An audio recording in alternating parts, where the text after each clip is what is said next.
Hello everyone, and welcome to another episode of VizRT Tuesday Tutorials.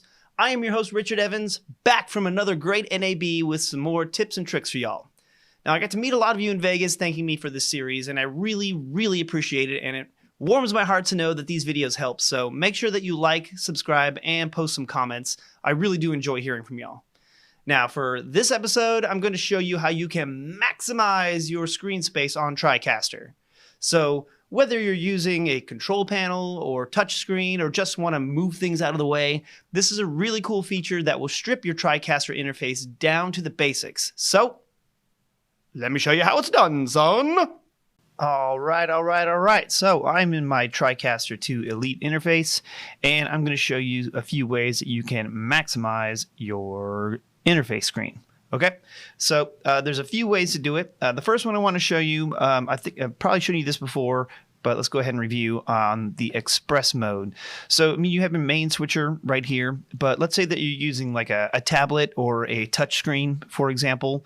If we go to express mode, but just by clicking on Express here, you'll see that that will minimize our switcher, and so you don't really have a program in preview. You just have your program, and then you have a couple options over here to change like what you want your transition to be. So for example, I'm going to leave it on circle, and if I switch it to say ME2 like this, you'll see that it just hot swaps to it with that transition that is in there. Okay, cool. All right. Simple enough like that. So keep this one in mind because we'll revisit that in a second.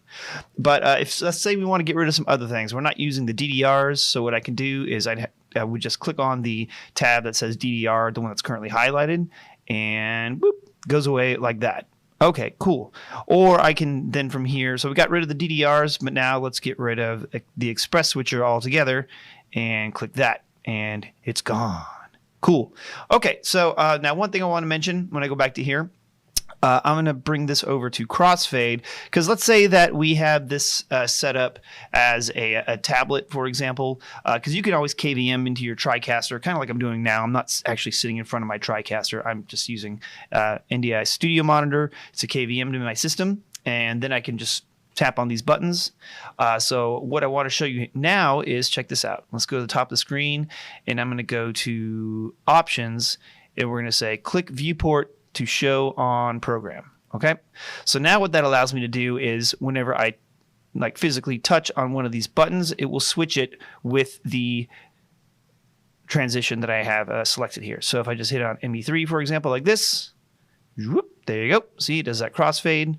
Or I'll go to ME1 like that, and it does that crossfade. So if I get rid of the express altogether, I could have this to where it's just opened up like that. All right, so again, I'll just switch back and forth between those. That's how that works. Cool.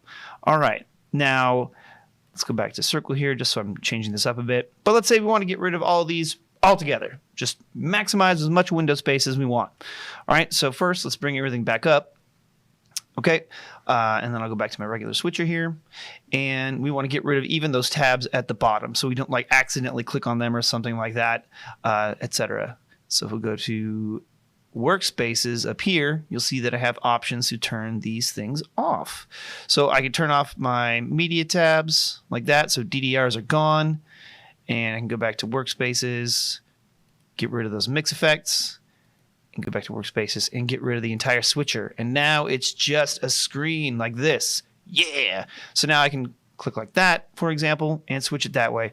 Or let's say that you're using like a TriCaster a Flex Dual, and you want to just have everything open because you have all the access that you need on the Flex Dual itself. This would be another way to do it, to just maximize some screen real estate. Now, of course, I'm only using a few inputs right here, but you could fill this up with as many inputs as you would want via your workspaces or make a custom layout, etc. Kind of up to you. But that is one way to turn these things off. All right, now say that you're not using a touchscreen, you don't want to accidentally do that. Well, we can combine that. Click SharePoint Preview Program off, and when I click on those, that does nothing, and then I would have to use my control panel to make that work.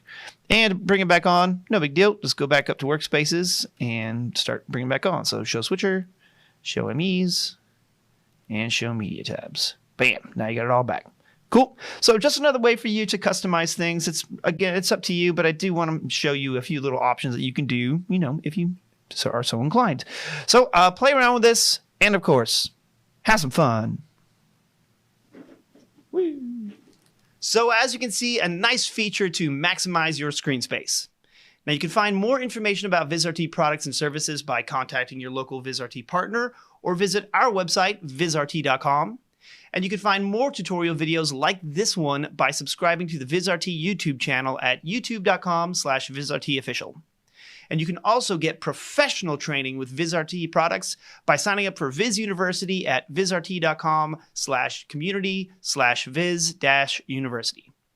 And if you're posting your work using VizRT products on social media, make sure that you tag us using the hashtags VizRT, tricaster, or 3play. We love seeing what you're working on. That's it for today. Thank you again for watching, and I'll see you again real soon for another episode of VizRT Tuesday Tutorials.